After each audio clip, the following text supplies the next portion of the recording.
Dan puji Tuhan 2022 kemarin saya bertemu dengan penumpang yang yang membawa saya ke jalan seperti jalan Tuhan ini gitu. Mempertemukan saya di kehebatannya Tuhan gitu kan. Bagaimana Roh Kudus bekerja begitu kuat di dalam hidup saya gitu. Bagaimana saya rindu ingin mengenal Tuhan Yesus lebih jauh gitu, akan jalan hidup Tuhan, jalan hidup Kristus, di dalam Kristus gitu. Karena di dalam kasih saya menemukan ketenangan gitu. Nah, pada saat itu tepat di kalau nggak salah 12 atau 14 Agustus saya pertama kali gereja.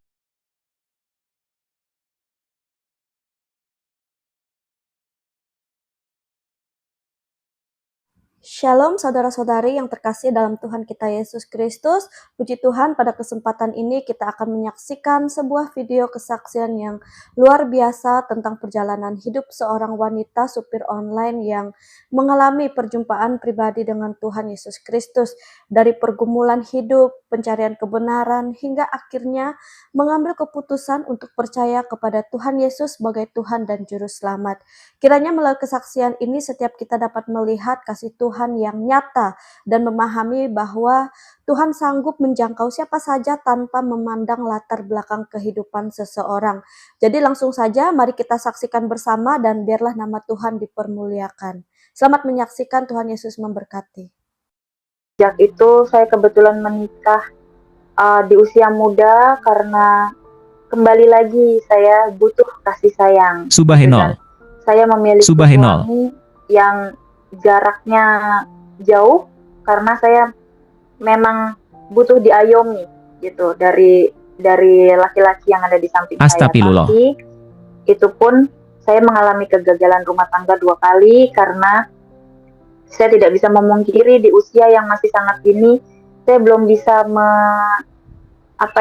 bisa menilai mana laki-laki yang baik dan mana laki-laki yang bisa kita percaya atau yang seperti gimana lah gitu kan. Karena memang usia saya hanya masih terlalu dini dan yang tahu hanya bahagia gitu kan, atau disayang aja udah cukup gitu lah, masih seperti itu. Nah, di pernikahan saya yang pertama dan kedua itu memiliki problem yang berbeda. Kebetulan puji Tuhan saya dipertemukan dengan problem hidup yang berbeda. Di pernikahan pertama saya dihadapi dengan ada wanita lain gitu kan, yang akhirnya saya memilih mundur dan mengurus anak saya sendiri gitu.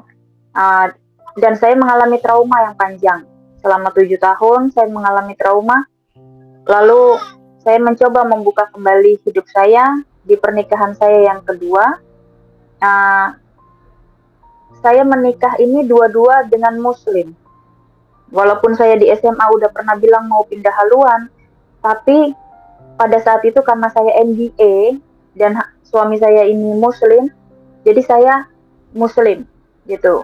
Saya Muslim. Nah, saya tidak jadi pindah pada saat itu, dan mungkin itu jalan Tuhan ya untuk saya, untuk hidup saya. Dan saya merasa jalan hidup saya nih, jalan saya untuk pencarian Tuhan ini cukup istimewa di dalam hidup saya gitu, karena saya benar-benar mencari ketenangan di dalam diri saya, di dalam hidup saya bersama Tuhan itu seperti apa, itu saya yang mengalami sendiri gitu. Nah, lalu di pernikahan saya yang kedua, saya kembali menikah dengan orang Muslim juga. Notabene dia lulusan pesantren dan lain sebagainya. Ibaratnya saya pikir itu dari segi agama udah mumpuni lah ya untuk mengajarkan saya gitu. Karena basically dari kecil walaupun saya Muslim tapi saya tidak pernah ngaji, saya nggak bisa ngaji, saya nggak bisa sholat gitu. Karena ya itu dia, karena saya diurus oleh banyak tangan gitu, saya tidak diurus oleh orang tua. Nah, dari situ saya itu saya menikah yang kedua ini mungkin jauh lebih terasa ya, jauh lebih terasa karena pernikahan saya yang kedua 12 tahun saya arungi gitu. Jadi di pernikahan yang kedua ini problemnya itu sebenarnya hanya kecil, dan kembali lagi problemnya hanya uang dan hutang. Dan itu sebenarnya tidak perlu ada kata cerai ya kalau untuk saya gitu, karena saya percaya Tuhan itu baik, saya percaya Tuhan itu ajaib, saya percaya Tuhan itu dahsyat gitu. Dia mampu menjadikan yang tidak mungkin menjadi mungkin, seperti pada saat itu yang saya alami. Saya di dalam pergumulan di pernikahan saya yang kedua, saya terjerat hutang sebesar 400 juta.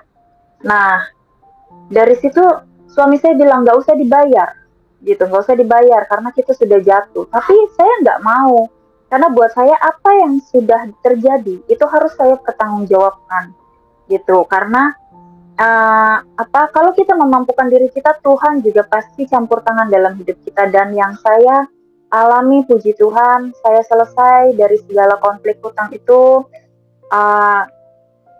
Basically jalan yang saya tempuh itu sebagai driver online saya gitu. Saya supir Gojek, saya supir Gokar. Nah, dari situlah saya mengalami banyak pergumulan di jalan karena kebetulan saya banyak menghabiskan waktu saya di jalan. Jadi setiap kali saya ada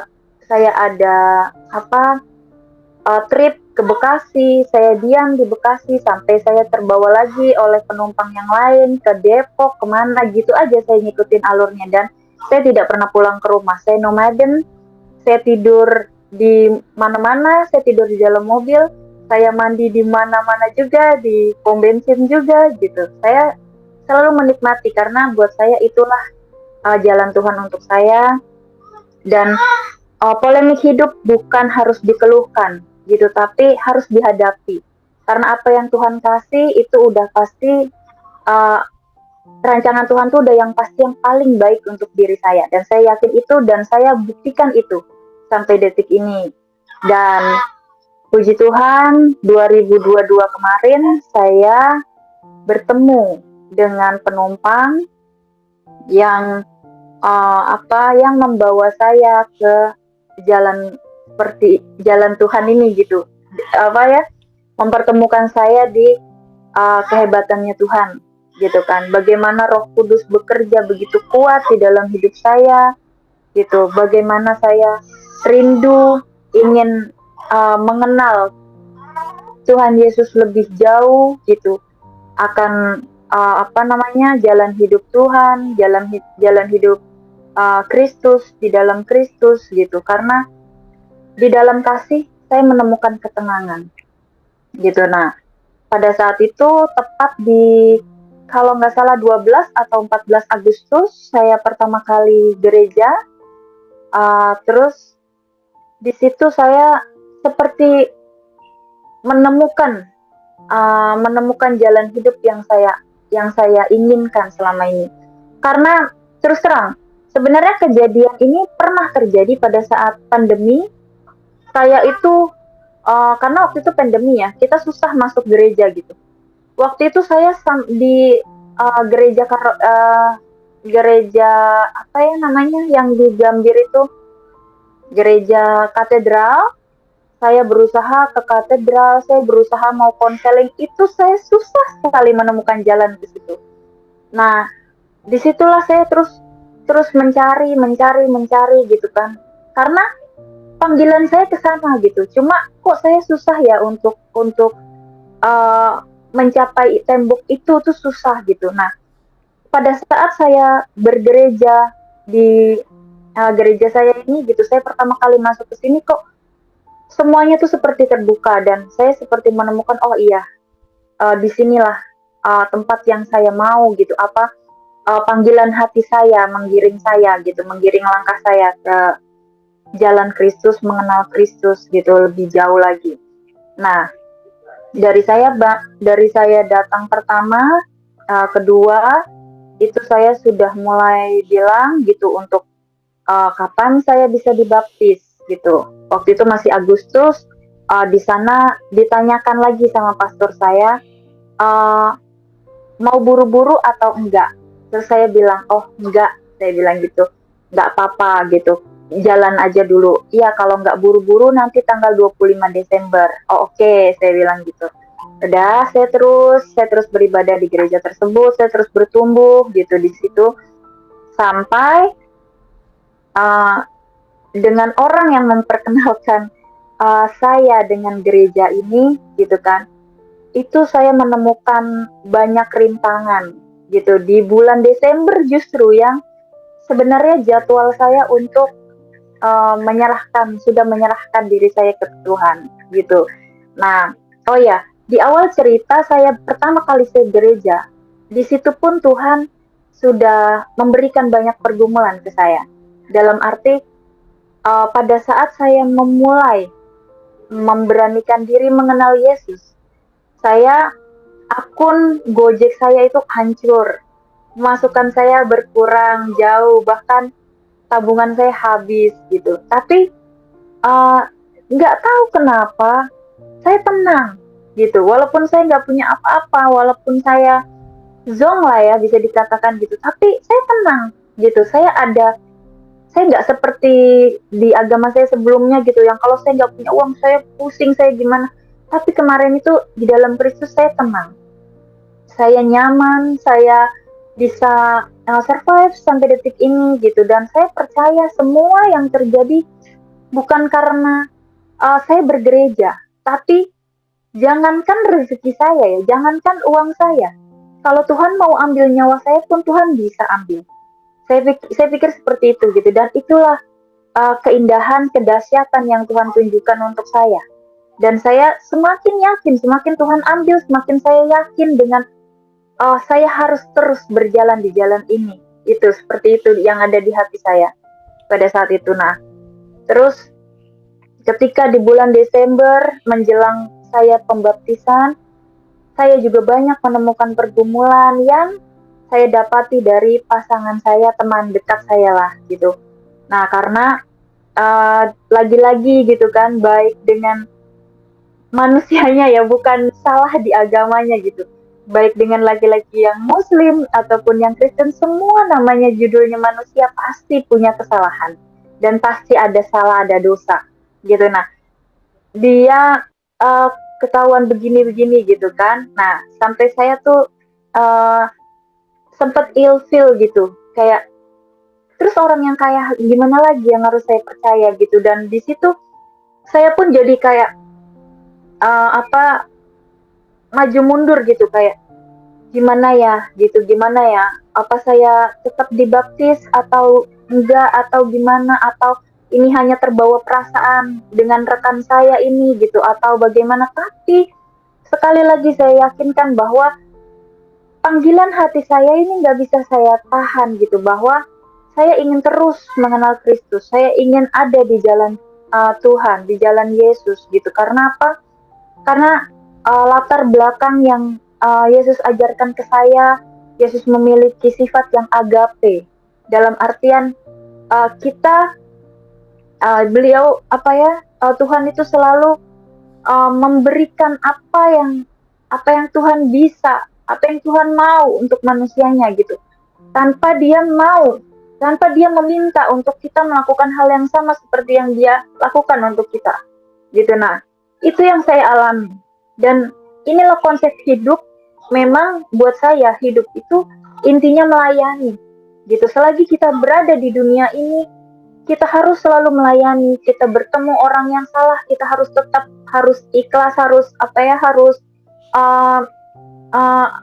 tetap melayani dengan baik gitu. Kita nggak boleh membenci gitu, walaupun orang itu sesalah apapun menyakiti kita nggak boleh membalas kesakitan itu gitu.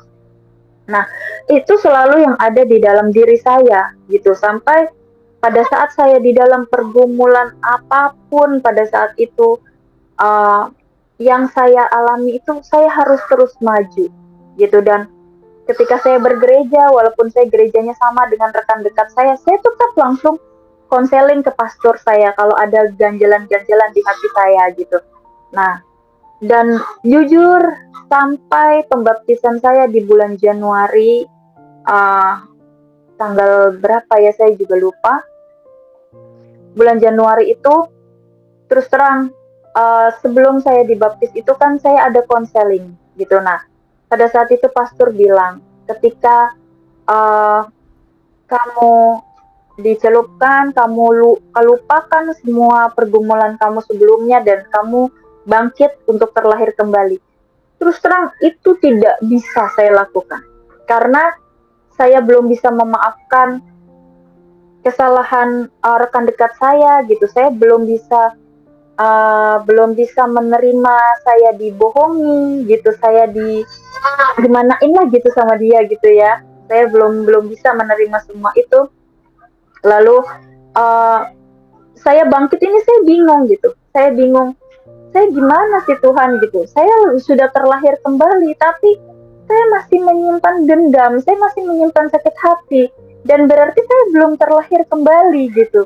Karena saya masih membawa dosa masa lalu saya di hidup saya yang sekarang, yang baru ini gitu. Nah, tapi dari situ saya terus jalani sampai Tuhan membuktikan lagi, membukakan lagi saya, hati saya, mata saya untuk melihat kenyataan. Yang pada saat itu, pagi itu saya sudah berdamai dengan hati saya. Saya online, saya nyalain aplikasi saya dapat penumpang, jemputnya itu di Tanjung Priuk, gitu. Jemputnya di Tanjung Priuk, di Pelabuhan Tanjung Priuk. Kakak-kakak ini naik sama saya, tujuannya itu ke Cikeas, gitu. Nah, saya antar, saya ngobrol, saya biasa ngobrol memang sama penumpang itu, saya biasa ngobrol. Nah, puji Tuhan banget itu saya bertemu ternyata kakak-kakak itu sedang bersekolah teologi gitu di Cikeas itu, dan memang ini yang saya alami ketika saya menjadi seorang Nasrani, saya menjadi pengikut Kristus, saya agak berhati-hati bicara gitu karena kalau saya berbicara dengan yang pemahamannya berbeda ya, jatuhnya nanti berdebat dan saya tidak mau, saya menjauhi itu.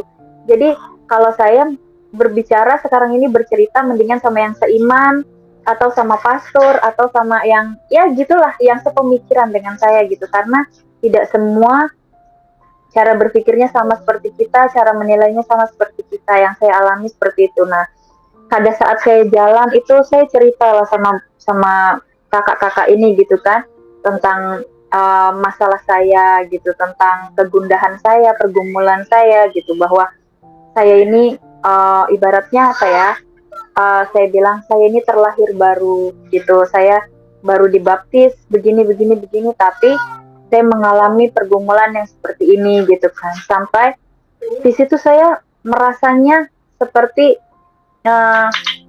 gini lah, setiap kali pergumulan itu datang di dalam hidup saya, pasti yang saya pikir pertama itu pasti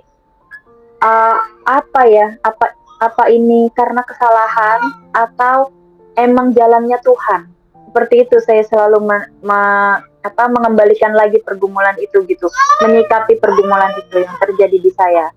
Nah, pada saat itu jawaban Tuhan itu selalu tepat gitu ya, kayak saya dipertemukan dengan kakak-kakak ini gitu, itu seperti jawaban gitu untuk saya dari Tuhan, bahwa saya ini harus selalu melayani Tuhan, dan saya jangan sampai mengkonsepkan pikiran saya ke jalan yang lain gitu, ke arah yang lain gitu, karena Tuhan baik, Tuhan Yesus dahsyat, Tuhan Yesus itu ajaib, banyak mukjizat terjadi di dalam hidup saya yang kalau saya pikir-pikir tuh, dari awal saya terlahir di dunia ini, tanpa kasih sayang orang tua, tanpa kasih sayang keluarga, saya mengalami banyak pergumulan hidup, kegagalan rumah tangga, terlibat hutang, saya berjuang sendiri urus anak, sampai puji Tuhan anak saya bisa kuliah yang pertama, yang kedua anak saya kelas 2 SMP, gitu. Nah, saya dianugerahi sama Tuhan juga 2 putra dan putri, 1 putra 1 putri,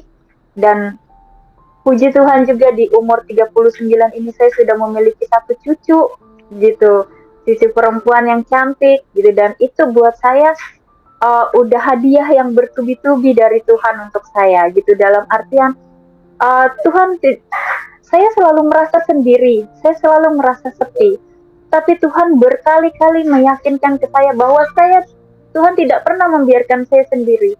Tuhan tidak pernah membiarkan saya bersedih. Tuhan tidak pernah membiarkan saya merasa hampa di dalam kehidupan ini, di dunia ini gitu. Tuhan tidak pernah membiarkan saya jalan di jalan yang salah gitu. Jadi itulah yang saya alami, pergumulan yang saya alami di jalan Tuhan ini gitu. Nah, pada saat itu saya ngobrol dengan kakak-kakak yang bersekolah di teologi ini gitu, dan saya seperti menemukan jawaban bahwa saya pun ingin melayani. Saya ingin melayani Tuhan gitu sampai akhir hidup saya ingin melayani Tuhan. Saya ingin hidup di jalan Kristus gitu, yang saya melakukan apapun tanpa saya berharap saya nanti jadi apa. Saya akan memiliki apa dengan saya mengabdi Tuhan gitu, dengan saya mengabdi Yesus Kristus gitu. Saya berjalan di jalan Yesus, saya mau dapat apa gitu. Karena untuk saya apa yang Tuhan ajarkan itu baik gitu. Tidak pernah membalas dan tidak pernah mengajarkan kebencian. Yang ada hanya menabur kasih gitu. Dan kalau kita punya kasih di dalam hidup kita ngelihat orang susah, kita nggak akan pernah tega gitu, karena kita pasti akan punya empati gitu. Kita ingin merasakan, oh ya, susahnya dia, susahnya kita, seperti itu. Jadi begitupun yang saya terapkan di keluarga saya seperti itu. Saya yang baru-baru aja terjadi di saat pembaptisan ini gitu kan, setelah saya dibaptis, saya bergumul lagi dengan posisi anak saya gitu kan, yang kuliah gitu, terus ada cucu yang saya dapatkan tadi gitu kan, dan ya itu mungkin untuk kita yang orang timur salah gitu ya. Nah, tapi itu saya alami dan saya tidak pernah menyalahkan langkahnya mereka. Saya selalu mengatakan ke anak saya, jangan menjadikan apa yang kamu alami ini batu sandungan untuk masa depanmu. Masa depanmu harus tetap berjalan. Cucu ini berkat dari Tuhan yang harus kita jaga bareng-bareng, kita jaga sama-sama gitu. Karena tidak ada yang salah dengan cucu ini, yang salah adalah kalian. Saya selalu berbicara seperti itu. Karena apa? Karena ya memang itulah gitu. Itulah saya mengkonsepkan hidup saya gitu. Saya harus selalu siap dengan apapun yang Tuhan kasih di dalam hidup saya. Saya harus selalu menerima setiap tantangan, setiap rancangan yang udah Tuhan berikan terhadap saya gitu. Dan saya nggak munafik. Di satu momen saya ada kelemahan, saya ada rapuh gitu. Tapi buat saya, kalau saya kembalikan lagi, saya bawa di dalam doa, saya fokuskan lagi pemikiran saya terhadap Tuhan, apa yang sudah Tuhan ajarkan, saya malu gitu untuk tidak menerima apa yang sudah Tuhan berikan ke saya gitu. Karena kalau Tuhan saja percaya saya mampu, kenapa saya harus tidak mempercayakan diri saya? Itulah yang saya alami gitu. Jadi semakin saya berjalan di jalan Yesus, saya hidup di cara hidup Kristus yang agape tersebut, terus dan fokus melayani gitu. Saya sampai detik ini saya merasa tenang, saya merasa nyaman, saya tidak pernah merasa saya salah. Walaupun sempat kemarin ini yang baru banget hangat terjadi, itu mama saya berkeberatan dengan dengan kepindahan saya gitu. Dengan kepindahan saya, mama saya bilang saya ini lagi menggali lubang neraka untuk mama saya gitu. Tapi saya kembalikan lagi gitu, kalau yang di luar agama saya yang sebelumnya ini memang ke neraka gitu ya, ke neraka. Terus bagaimana dong yang ada yang ateis, contoh lah gitu, yang tidak beragama gitu? Apa mereka juga tidak bisa berpikir untuk kenyamanan diri, atau mereka tidak berhak memilih untuk mereka mau berjalan di jalan yang mana, sementara mereka meyakini itu. Seperti saya mungkin di mata banyak orang mungkin saya salah gitu. Mungkin saya pindah dari agama yang sebelumnya. Saya dikatakan banyak yang mengatakan saya murtad gitu. Tapi apakah saya salah dengan keyakinan yang saya alami sekarang ini? Saya merasa lebih nyaman, saya merasa jauh lebih lebih tahu arti hidup saya sekarang ini. Saya harus seperti apa, saya harus bagaimana gitu. Dan saya lebih merasa tenang sekali di jalan sekarang ini gitu.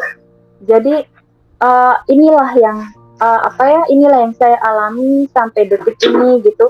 Saya cuma bilang sama mama saya, mama, uh, kalaupun saya ada salah, saya minta maaf, saya bilang. Tapi saya harap mama bisa untuk lebih membedakan gitu, mana tentang agama dan hubungan kita orang tua dan anak. Karena untuk saya berjuang di dalam hidup hanya untuk dua hal, yaitu anak dan orang tua gitu. Karena apa? Dua hal ini semuanya dari Tuhan gitu. Saya tidak pernah bisa memilih saya mau memiliki orang tua yang seperti apa, dan anak saya pun tidak bisa memilih dia mau terlahir dari seorang ibu yang seperti apa gitu. Jadi saya hanya ingin berjuang di dalam hidup untuk dua hal ini gitu, yang saya pahami ini karya nyata dari Tuhan untuk rancangan hidup saya gitu. Jadi saya lakukan semuanya sampai detik ini pun gitu. Saya sekarang ini pun saya lagi belajar puasa pasca gitu.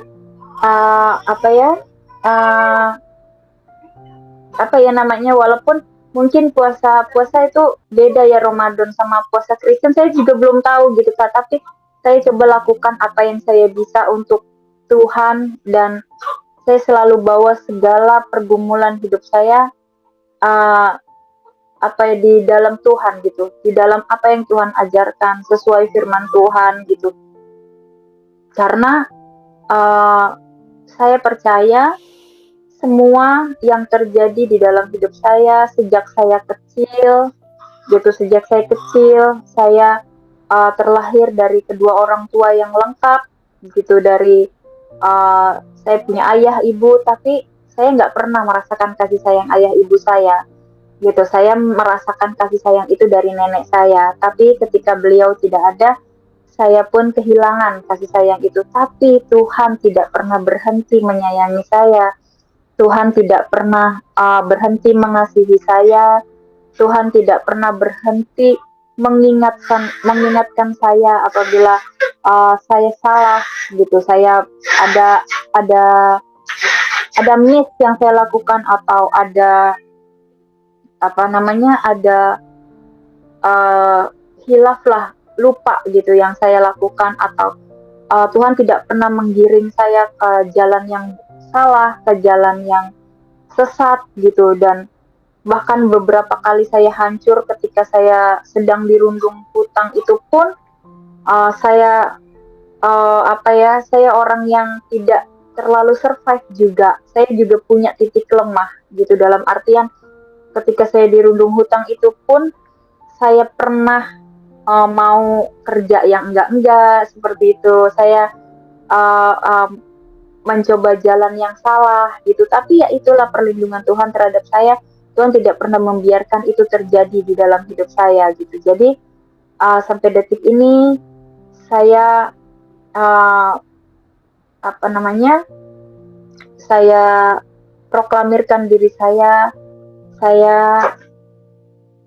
bangga menjadi pengikut Tuhan, saya bangga menjadi pengikut Kristus, saya siap berjalan di jalan Kristus, saya mau saya mau hidup sesuai dengan apa yang Kristus ajarkan untuk saya gitu. Jadi karena semua kalau kita dasari memang dengan kasih Tuhan, dengan kasih Yesus, dengan segala pengorbanan Yesus di kayu salib, dan membayar segala kesalahan kita dengan penebusan beliau di kayu salib yang apa ya, uh, saya sudah ditebus gitu, saya sudah ditebus oleh Tuhan, saya sudah dijamin hidup saya sama Tuhan gitu. Jadi apa yang harus saya khawatirkan lagi untuk hidup saya ke depan? Saya tinggal uh, melangkahkan diri saya lagi ke jalan yang sekarang ini yang mungkin masih ada yang miss atau bagaimana, saya mungkin masih harus bisa luruskan, saya luruskan gitu. Kalau karena biar bagaimanapun yang mengenalkan saya terhadap Kristus itu memang rekan dekat saya ini gitu kan, yang beliau memang dari sejak lahir memang seorang Protestan gitu kan. Nah, saya bergereja di gereja YHS Danau Indah. Nah, saya pun ingin bertumbuh, ingin jauh lagi mengenal Tuhan. Saya ingin selalu berada di jalan yang sudah Tuhan rancangkan untuk saya, untuk diri saya, untuk keluarga saya, untuk generasi saya selanjutnya. Saya ingin semuanya ini sesuai dengan ajaran-ajarannya Kristus terhadap yang saya alami inilah gitu. Karena sampai saya di titik seperti ini bukan suatu hal yang mudah juga gitu kan, bukan suatu hal yang mudah, karena saya terus terang, saya pernah ketika saya menjadi seorang Muslim itu waktu zamannya Ustadz Zahir Naik itu lagi booming-boomingnya, itu saya pernah bertanya terhadap beliau, Ustadz, apa yang membuktikan saya ini seorang Muslim atau seorang Kristen? Saya bilang gitu. Dan pada saat itu pernyataan Ustadz Zahir Naik terhadap saya, kamu meyakini Nabi Isa itu sebagai seorang nabi atau sebagai malaikat atau sebagai Tuhan? Dia bilang gitu. Nah, saya bilang sebagai nabi. Oh ya sudah, kamu Muslim. Tapi saya nggak sampai di situ gitu. Jadi jawaban itu tidak sesuai dengan apa yang saya harapkan, karena yang ada di hati saya ini berbeda. Itu yang selalu saya bilang, Roh Kudus bekerja sangat kuat di dalam hidup saya sejak saya kecil gitu sampai detik ini gitu. Karena segala macam hal sudah diyakinkan. Bahkan sampai saya pada saat saya bersuami yang kedua, saya bilang, Mas, saya dulu udah pernah mau pindah loh. Saya bilang gitu. Tapi saya tetap ada di sini karena suami saya Muslim. Saya bilang gitu. Nah, dia bilang, ya nggak apa-apa, kan baru niat doang. Dia bilang, tapi kan ketika sholat itu ada pengucapan 2 kalimat syahadat. Dia bilang, nggak ada masalah, karena itu pun tidak bisa membuat saya tenang gitu. Saya terus mencari jati diri saya, yaitu sampai pada saat pandemi kemarin saya mencoba konseling ke katedral, kemana saya ini. Tapi sekarang ini saya dipertemukan dengan rekan dekat saya ini, dan beliau juga yang menggiring langkah saya untuk lebih jauh lagi mengenal Tuhan, hidup dengan jalan hidup Kristus, dengan jalan hidup Yesus Kristus, dengan segala kasih yang Tuhan punya untuk saya, untuk keluarga saya, untuk hidup saya gitu, dengan segala berkat berkelimpahan lah ya, yang banyak sudah saya dapatkan di 39 tahun hampir usia saya gitu. Jadi ya puji Tuhan banyak sekali perbedaan-perbedaan yang saya alami, yang membuat saya lebih mau bersyukur lagi gitu. Saya seperti tidak berkesudahan bersyukur gitu atas apa yang udah Tuhan kasih terhadap saya gitu. Karena kok saya sendiri juga nggak pernah menyangka gitu saya sampai ada di titik seperti ini gitu. Dan satu, kalau dipikir gitu, mungkin kalau nggak ada campur tangan Tuhan, dengan berbagai polemik hidup, dengan berbagai pergumulan yang saya alami, saya nggak mungkin masih eksis seperti ini gitu. Dengan dengan sehatnya saya, kuatnya mental saya gitu. kalau nggak ada campur tangan Tuhan, saya nggak tahu seperti apa hidup saya gitu sekarang. Tapi karena saya mengalami banyak pergumulan dan inilah bukti bahwa Tuhan cinta sama saya, Tuhan sayang sama saya terberkati, saya dikasihi Tuhan gitu. Jadi saya untuk saat ini pun saya berani, sampai kapanpun saya berani memproklamirkan diri saya bahwa saya mau hidup di jalan Kristus. Saya mau memiliki sifat seperti Kristus yang agape, yang tidak pernah ingin mengharapkan apapun balasan atas apa yang sudah beliau kasih terhadap umat-umatnya. Gitu kita manusia. Nah, jadi di sini saya itu kalau ingat jalan hidup saya seperti ini, dengan segala pergumulan-pergumulan yang terjadi di hidup saya seperti ya itulah yang saya semakin sadari gitu, bahwa memang Roh Kudus itu bekerja sungguh hebat gitu. Dari saya mau pindah di SMA, mau pindah haluan di SMA, tapi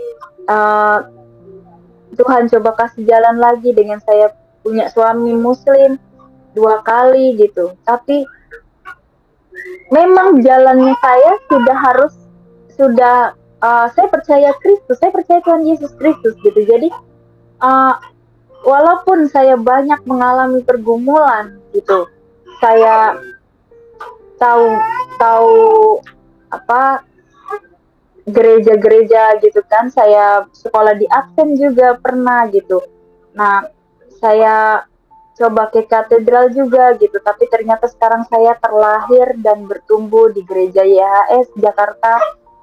Saya bangga menjadi umatnya Tuhan, saya bangga menjadi seorang Kristen, saya bangga menjadi pengikut Yesus gitu, dan saya yakini saya tidak pernah menyesali atas apa yang sudah terjadi di dalam hidup saya, dan saya percaya dan sangat-sangat yakin bahwa semuanya terjadi atas kehendak Tuhan. Seperti itu. Puji Tuhan, kita telah menyaksikan kesaksian yang luar biasa tentang bagaimana Tuhan Yesus bekerja dalam kehidupan seseorang dan mengubah hidupnya secara nyata. Kiranya kesaksian ini menjadi berkat, penguatan iman, dan membuka hati banyak orang untuk semakin mengenal kasih Tuhan Yesus Kristus. Tentu tidak ada seorang pun yang terlalu jauh untuk dijangkau oleh kasih dan anugerah Tuhan kita Yesus Kristus. Dan firman Tuhan berkata dalam Yohanes pasal 14 ayat 6, kata Yesus kepadanya, akulah jalan dan kebenaran dan hidup. Tidak ada seorang pun yang datang kepada Bapa kalau tidak melalui aku. Sebelumnya saya mengucapkan terima kasih kepada saudara semua yang selalu setia mendukung Bible Bee Channel dengan cara like, komen, dan subscribe, dan juga selalu setia membagikan setiap video yang ada di channel ini. Tuhan Yesus memberkati saudara, dan saya berharap saudara terus membagikan setiap video-video yang ada di channel ini agar melalui ini nama Tuhan terus dipermuliakan, dan kita rindu banyak jiwa-jiwa yang mau datang dan mau melihat bagaimana Tuhan bekerja melalui setiap kehidupan orang-orang yang mau bersaksi, yang mau menyaksikan kebaikan Tuhan dalam kehidupan mereka. Tuhan Yesus memberkati kita semua. Sampai jumpa di video berikutnya. Shalom.